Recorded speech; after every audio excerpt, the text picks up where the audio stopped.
é a temperatura. O conceito de temperatura provém de observações que mostram se ser possível uma alteração no estado físico de uma amostra. A temperatura T é uma propriedade que indica o sentido do fluxo de energia através de uma parede rígida e termicamente condutora.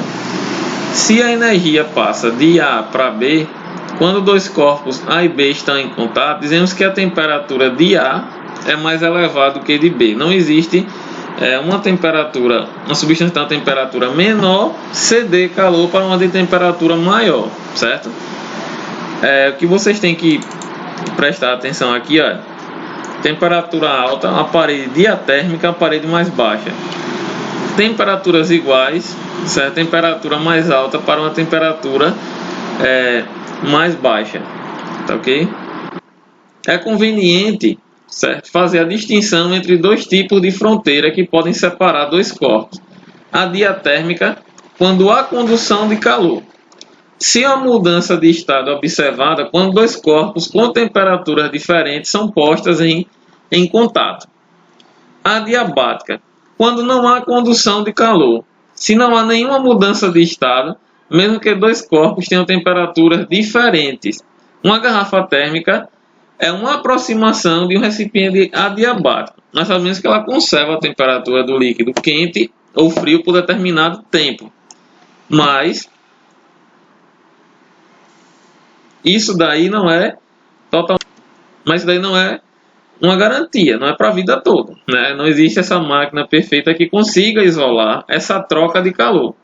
O equilíbrio térmico é atingido quando não ocorre qualquer mudança de estado, quando os dois corpos A e B estão em contato através de uma parede diatérmica, tá ok? Continuando aqui, imaginemos que um corpo A, por exemplo, um bloco de ferro que esteja em equilíbrio térmico com o corpo B, um bloco de cobre, e que B esteja em equilíbrio térmico com um corpo C, um vaso de ar com água. Verifica-se experimentalmente que A e C, certo?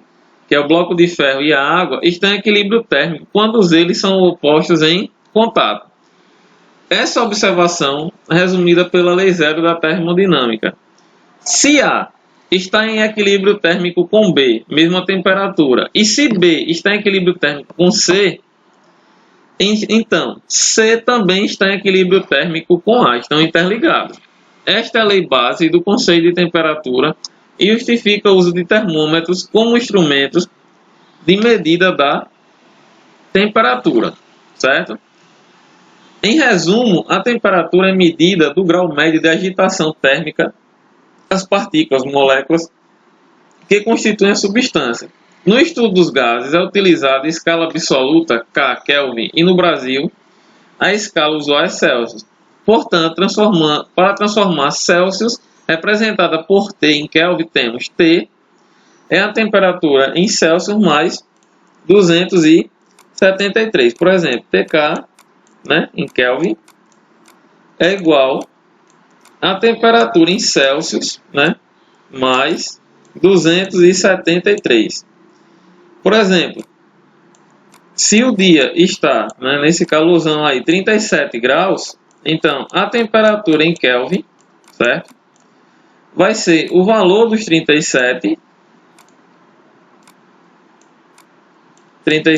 mais 273, tá ok?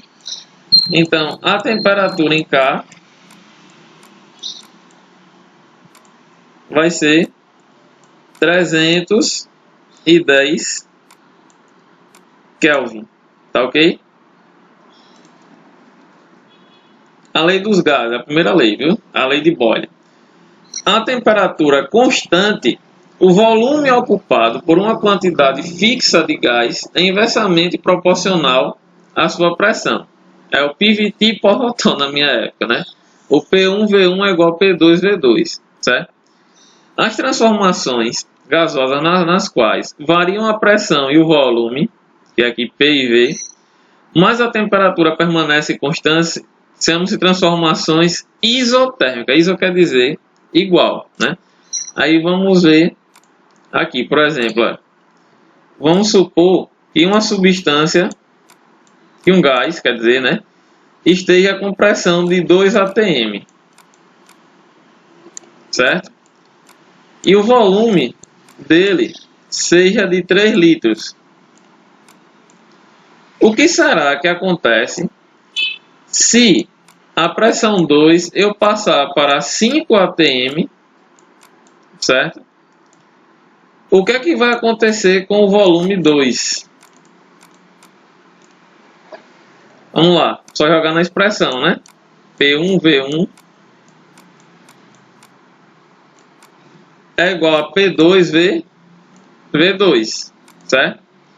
Então, a pressão 1 vai ser igual a 2, o volume é igual a 3, a pressão 2 nós temos aqui, olha, que vale 5 vezes quem? O volume que nós queremos encontrar.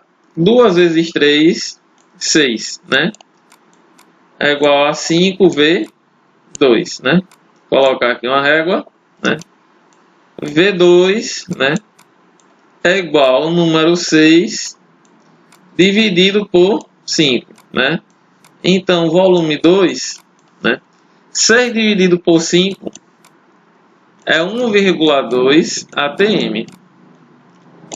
Quais as considerações que nós temos que fazer aqui? Olha, quando eu passei a pressão de 2 para 5, eu aumentei, nós aprendemos no início o quê? Que o volume ele diminui se a pressão aumentar.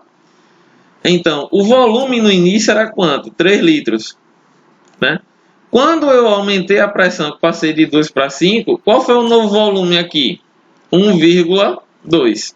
Então, quer dizer, gente, se eu tivesse pego a pressão de 2 e passado para 0,5 atm, o volume seria o quê? Iria aumentar. O que é que vocês vão ter que ter em mente? Olha, P, quando a pressão aumenta, o volume ele diminui, certo? Quando a pressão diminui, o volume ele faz o quê? Ele aumenta, tá ok? Aí nessa primeira aula eu vou deixar até aqui a lei de Boyle, certo?